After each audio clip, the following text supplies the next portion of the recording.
Bonjour, j'espère que vous allez bien et que tout doucement, chacun de vous atteint ses objectifs professionnels,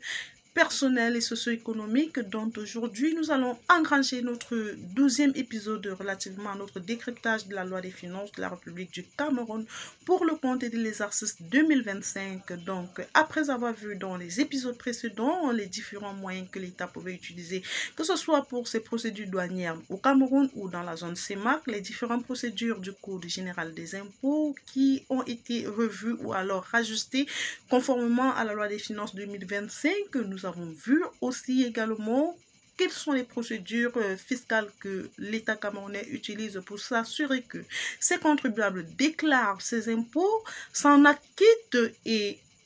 sinon, quelles sont les voies de recouvrement forcées ou alors les voies de recouvrement particuliers que l'État met à disposition pour s'assurer que ces contribuables bel et bien payeront leurs impôts.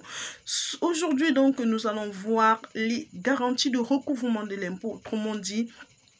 un contribuable, quel qu'il soit, que ce soit une personne physique ou bien une personne morale, c'est-à-dire une entreprise ou une personne qui ne soit pas une entreprise et qui est appelée à payer ses impôts, comment est-ce que l'État s'en assure, quels que soient les moyens ou alors les voies empruntées par le contribuable pour ne pas s'acquitter de ses droits? Comment est-ce que l'État encadre cela et en sanctionne les personnes qui ne respectent pas ou alors qui n'honorent pas leurs engagements vis-à-vis de l'administration fiscale camerounaise? Nous allons donc voir quelques sanctions, nous allons voir les juridictions ou alors les agents des impôts compétents pour pouvoir trancher dans ce genre de cas, et aussi nous allons mettre un accent sur le fait que l'administration fiscale peut s'être, dans certains cas, trompée dans leur déclaration ou alors dans leur interpellation ou leur lettre de relance, comme nous l'avons si bien vu, en adressant à un contribuable quelconque un avis de mise en recouvrement qui soit taxé de surtaxé ou alors qui soit quelque chose entre guillemets, qui ne soit pas juste, mais que le contribuable dans ce cas-là a la possibilité de pouvoir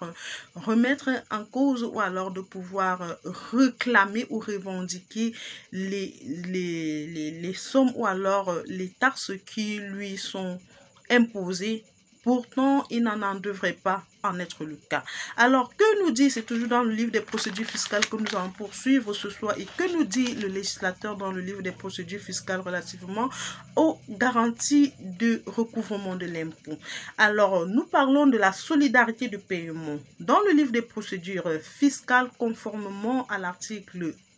86 de ce livre de procédure, il nous est dit: l'avis de mise en recouvrement régulièrement établi est exécutoire non seulement à l'encontre du contribuable qui y est inscrit, mais à l'encontre de ses représentants et de ses ayants droit. Pour tout simplement dire, comme nous l'avons si bien vu dans les épisodes précédents, une fois que l'administration fiscale vous adresse un avis de mise en recouvrement, c'est-à-dire une lettre de relance qui vous donne que l'État vous somme ou alors vous exige de pouvoir déclarer et payer vos impôts parce que vous ne l'avez pas fait, quels que soient les moyens que vous allez faire, que ce soit la fermeture de l'entreprise, que ce soit la donation de l'entreprise, que ce soit le transfert de propriété, les personnes qui sont à la charge de représenter votre entreprise, déjà vous-même, vous êtes appelé à pouvoir répondre de cet avis de recouvrement et de pouvoir payer les impôts qui vous sont réclamés, et où vous étiez dans un délai de 7 jours à partir de la réception de la lettre de mise en recouvrement, et où si c'est un représentant, dans le cadre des entreprises, il y a des représentants qui travaillent pour le compte de ces entreprises-là, ils sont appelés aussi à en répondre, ou même les ayants droit ou les héritiers dans le cadre d'une entreprise familiale. Alors, Nous continuons. Lorsque la cession des droits portant sur les ressources naturelles, les actions des parts sociales, y compris du fonds de commerce d'une entreprise de droit camerounais, est réalisée à l'étranger, l'entreprise de droit camerounais, y compris les succursales, est solidaire avec le cédant du paiement des droits dus au titre de cession. Pour tout simplement dire que si une entreprise qui se trouve à l'extérieur, dans un pays autre que le Cameroun, procède à la cession de ses actifs, et que d'après le droit camerounais, cette opération de cession donne droit au paiement de ces impôts, ils seront en appelés à devoir payer ces impôts-là. Alors, le livre de procédure fiscale nous dit de même, en cas d'usage frauduleux avéré du numéro d'identifiant unique dans le cadre de la réalisation d'une opération ou d'une transaction, les impositions y afférentes sont solidairement dues par toutes les parties à cette opération ou transaction. Ici, tout simplement, l'État ou alors le livre des procédures fiscales nous révèle que d'après le Code général des impôts camerounais, si des contribuables ou alors des individus s'hasardent à devoir utiliser frauduleusement le numéro identifiant unique, c'est ce numéro qui permet d'identifier un contribuable X par rapport à un contribuable Y pour pouvoir édifier les États des documents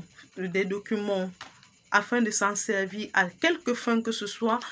et que l'État découvre cette fraude-là, les deux parties seront amenées à encourir et à en subir et à en être responsables, à en répondre des sanctions qui pourront en survenir du fait de cet acte-là. Que ce soit celui pour qui l'acte frauduleux a été fait pour pouvoir générer ces documents, que ce soit celui qui l'a fait pour le compte d'une tierce personne.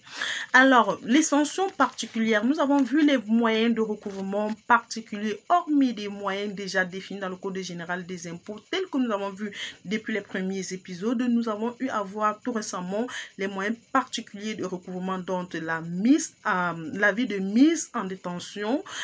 si c'est le cas d'un contribuable quelconque. Nous avons vu le cas du blocage des comptes bancaires si le contribuable ne paye pas ses impôts, et nous avons vu aussi le cas de mise en fourrière des véhicules pour les contribuables qui disposant des véhicules dont ils n'ont pas l'immatriculation ni l'attestation de conformité fiscale. Alors, nous allons voir aujourd'hui aussi les sanctions. En ce qui concerne les sanctions particulières, nous dit le législateur, conformément au livre des procédures fiscales, une amende forfaitaire pouvant aller jusqu'à 5 millions de francs CFA est appliquée à toute personne ayant communiqué de fausses informations qui s'est opposée au droit de communication ou à la vie à tiers détenteur, ou qui s'est abstenu de communiquer les informations ou documents requis par l'administration fiscale en vertu des dispositions du livre des procédures fiscales. Nous avons vu cela, tous les détails dans le précédent épisode, dans l'épisode 11. Pour mieux comprendre ceux qui ne comprennent pas, ils sont conviés à regarder le précédent épisode. Alors, une amende forfaitaire pouvant aller jusqu'à 100 millions de francs CFA est appliquée à toute personne ayant frauduleusement falsifié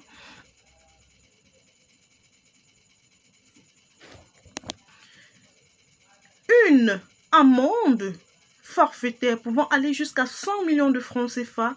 est appliquée à toute personne ayant frauduleusement facilité, procédé ou tenté